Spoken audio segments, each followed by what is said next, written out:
Friends, welcome back to my channel life with Tapasi. আমি তাপসী। কেমন আছো তোমরা সবাই? আশা করি তোমরা সবাই খুব ভালো আছো। আমিও খুব ভালো আছি। দেখো, আমি চলে এসেছিলাম আমার বাড়িতে। এখন যাচ্ছি আমি আমার ঠাম্মা বাজারে।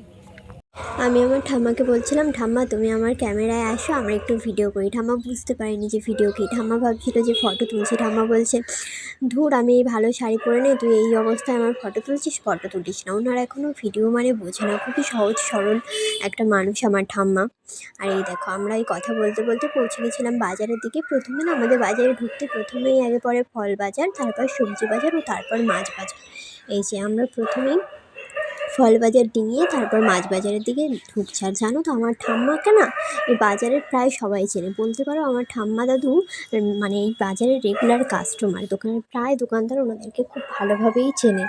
ওনারা আসে দোকানে। আর আমার জানো তো, আমি কোনোদিনই তেমন একটা খুব বাজার একটা ভালো বুঝি না। আর আমি রাস্তাঘাটও অতটা চিনি না। আমার স্কুলের গণ্ডিটা ছিল খুবই ছোট। স্কুল থেকে বাড়ি আর বাড়ি থেকে স্কুল, ব্যাস এইটুকুই। কলকাতাতে থাকি আমি ঠিকই, এখনও আমি ঠিকমতো বাজারহাট করতে পারি না। এই যে তারপর আমরা সবজি বাজার ডিঙিয়ে চলে এলাম মাছ বাজারে। এই যে মাছ বাজারে ঢুকছি, আমার ঠাম্মা মাছের দাম মাছ দেখছে, মাছের দাম দর করছে। করতে করতে এই যে আমরা চলে এলাম এই কাকুর কাছে। এই কাকুর কাছে অনেক কাটা মাছ ছিল। ঠাম্মা দাম দর করলো। আমরা কাটা মাছ নেবো। যে কাটা মাছ কত করে দিচ্ছ? কাকু বললো যে এই 100 টাকা করে দিচ্ছি। তারপরে এই যে ওনার কাছ থেকে 1.5 কিলো নেব। দুটো মাছ হয়েছিল, উনি সেই মাছটাই কেটে দিচ্ছিল। আর এই কাটা মাছ নিতে নিতে আবার এই যে পাশের দোকানে দেখো, ওই কাটা মাছটা এই কাকু আমাদের কেটে দিচ্ছিল। উনি ততক্ষণ কাটছিল। কাটতে কাটতে ঠাম্মার আবার পাশের দোকানে ওই যে মুরলি মাছগুলো ছোটো ছোটো করে কাটা আছে, ওই মাছ আবার নেবে। ওই মাছও নিলাম। ওই কাকুটা ওয়েট করে, উনিও কেটে দিচ্ছিলো। তারপরে আবার এই মাছ আমার দাদু খায় না বলে দাদুর জন্য ঠাম্মা আবার পার্শে মাছ নিয়ে নিচ্ছিল। আমাদের বাড়িতে না এরকমই প্রতিদিন 2-3 রকমের মাছ যায়। এই মাছ খায় না, ও সেটা খায় না, এইরকম করেই 3-4 রকমের মাছ চলে যায়। আর আমাদের এই এখানে তো জানো তো, অনেক তো মাছের আড়ত আছে।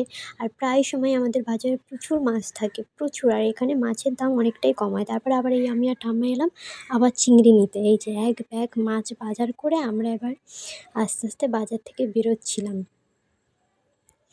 মাছ বেরিয়ে তারপরে এই দেখো, আমরা চলে এলাম সবজি বাজারের দিকে। ঠাম্মা সবজি দোকানের কাছে এলো। মা বলেছিল যে বাইরে চালটা দেবে, চালটা নিচ্ছিল।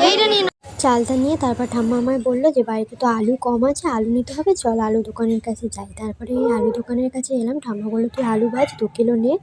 সেই আলু নিয়ে আমরা এবার এই যে বাজার থেকে বেরিয়ে আসছিলাম। বেরিয়ে আস্তে আস্তে তারপরে এই যে এই দোকানে আমার আবার কদবেল আর গন্ধরাজ লেবু খুব পছন্দ হয়েছিল। ওই দুটো নিয়ে আমরা ফিরছিলাম। ফিরতে ফিরতে এই যে আমার ঠাম্মার একটা নেশা আছে, ঠাম্মা বাজারে গেলেই চা খায়। এই যে ঠাম্মা চা খাচ্ছিলো। আর চা খেতে খেতেই আমার বর এই যে ও সাইকেল নিয়ে চলে এসেছিলো। তারপর ওর সাইকেলে ব্যাগ তুলে দিয়ে আমি আর ঠাম্মা বাজার থেকে পরে এসেছিলাম। এই যে আমরা চলে এসেছি বাজার থেকে বেরিয়ে বাড়ি। ব্যাস এইটুকুই আজকে ব্লগ। আর এতক্ষণ ধৈর্য নিয়ে দেখার জন্য তোমাদেরকে অনেক অনেক থ্যাংক ইউ। ভালো লাগলে লাইক, কমেন্ট, শেয়ার, সাবস্ক্রাইব করে পাশে থেকো। টাটা, ভালো থেকো সবাই।